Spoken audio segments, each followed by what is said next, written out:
Hello everyone, I hope you've had a really great Christmas, and it's that period between Christmas and New Year, so we thought we'd bring you another COVID interview.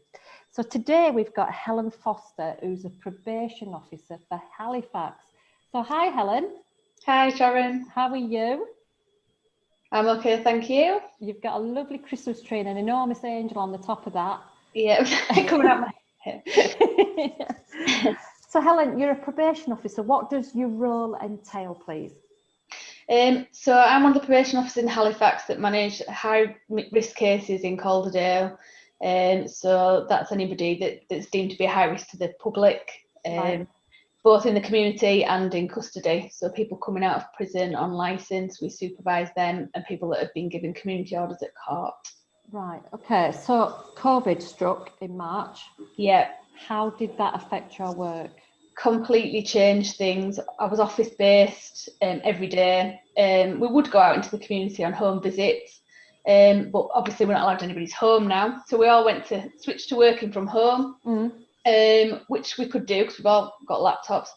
But a lot of our contacts, well, initially with our cases, had to be done over the phone and as doorstep visits. So we can't go in anybody's home now. So we go and we drive up outside somebody's house and we meet, if the weather permits, outside 2 meters apart. Yeah.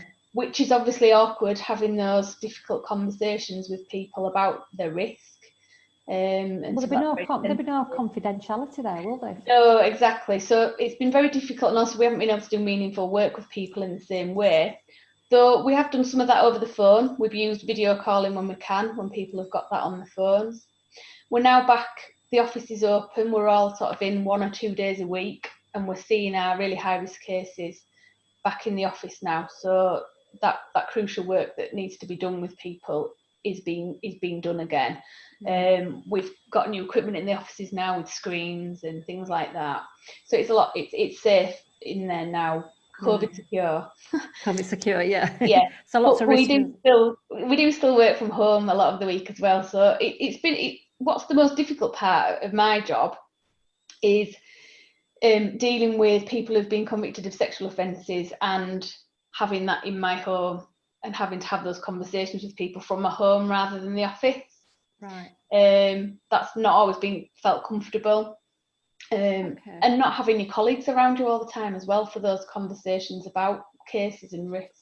For support as well, and liaising with people for guidance, I guess, as well. Yeah, because that's one thing that we're always very good at in probation is sharing knowledge and experience and seeking advice from one another. And so although we still have team meetings via the internet and via phone, it's not the same as having somebody there. No, and of course you've are recovering from COVID. People probably won't know this, but you told me a few weeks ago that you tested positive.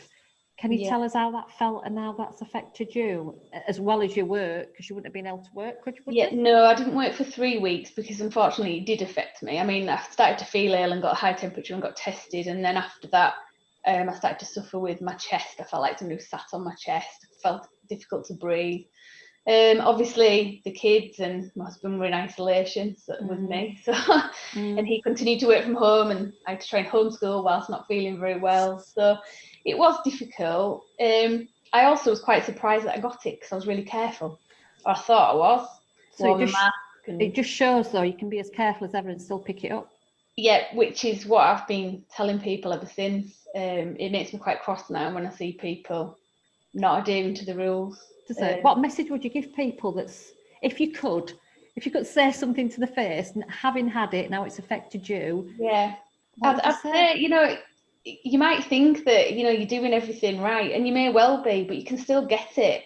And, there's people at the supermarket who may have a good reason for not wearing a mask, but I think those people need to think, well, if I can't wear a mask, I need to protect people other ways, which means really keeping your distance or wearing a visor or something, because it angered me when I went back out to the shops after having COVID and seeing people without masks getting quite close to me, and I thought, well, you don't know that I've just had it, and I don't know if you've got it, and it's just being really mindful, I think, and thinking about how you'd feel if you did get it and passed it on to somebody like my parents, I was really worried about passing it on to my parents. Yeah, because you're relatively young. You're only 40, coming up in New Year. Yeah. You're relatively young and fit, and you've still managed to get it, and it still managed to affect you.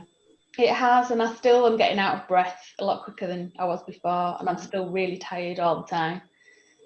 So yeah, it's even you can be completely healthy and it can affect you, and you might not think that it will, but yeah.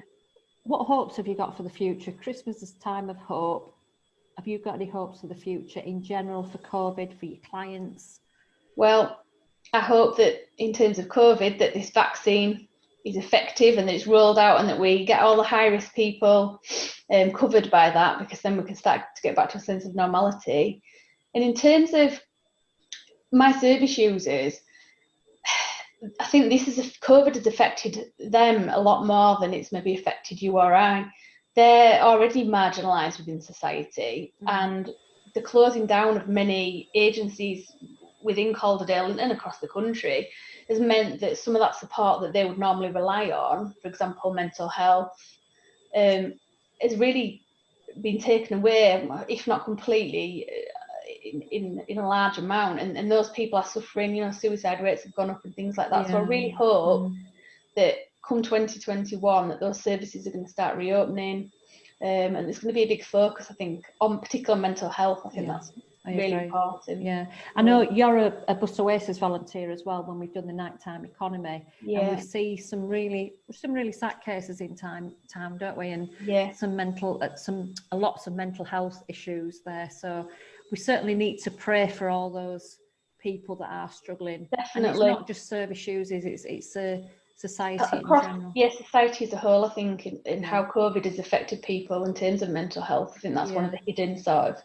of effects of it. Yeah. So what do you get for Christmas? What did Santa bring you? Some new perfume. Oh, lovely. And a necklace. Yeah. You've done all right then, haven't you? And it's your birthday in January as well. Yeah. So you've got a big one there. So what are you hoping for your birthday? Oh, well, I was hoping to come out of tier 3 so that I could actually go out for a meal, which would be nice. But if not, then I'll settle for some crispy aromatic duck and some tea. All right. Lovely. Helen, we've been asking people throughout these series of interviews some music that means something to them. So whether it's a go-to music or something that evokes something. So what's your piece of music that you would choose, and why? So because it's Christmas, we've gone for a Christmas song. So Come and Join the Celebration, which we used to sing every Christmas morning at church growing up. And as you know, obviously I was at church every Christmas day. And it just makes me feel happy. And it just reminds me of my childhood and being with my mum, my dad and my brother. Come and Join the Celebration. It's a great school song, isn't it? I remember my kids singing along to that as well. Helen, thank you for this. It's been really lovely to see you, and I love your tree, and I love that angel. There is a bigger one in the front room. That's just your kitchen Christmas tree. Helen, thanks very much, and we really wish you a good New Year and a happy birthday. And thank you. We really hope you recover to your full fitness soon. I'm sure I will. Thank you. Thank you.